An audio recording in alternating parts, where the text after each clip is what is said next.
অন্যদের মধ্যে আমার আল্লাহ রাব্বুল আলামিন আরো স্পষ্ট করে জানাচ্ছেন, কুল্লু নাফসিন যায়িকাতুল মাউত ওয়া ইন্নামা তুওয়াফাউনা উজুরাকুম ইয়াওমাল কিয়ামাহ ফামান যুহজিহা আনিন নারি ওয়া উদখিলাল জান্নাহ ফাকাদ ফাজ।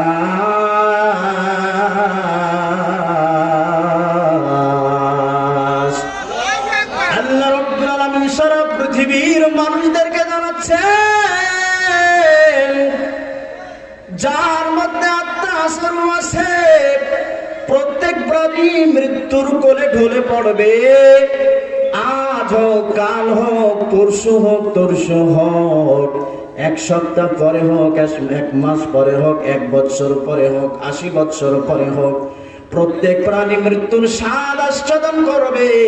তবে ইয়াউমুল মাহশার, কাল কঠিন কিয়ামতের মাঠে যাকে জাহান্নামের আগুন থেকে দূরে রাখা হবে, আর আল্লাহ রাব্বুল আলামিন যাকে জাহান্নামের আগুন থেকে দূরে রাখবে, কাল কঠিন কিয়ামতের মাঠে আমার রব তারে জান্নাতে প্রবেশ করাবেন।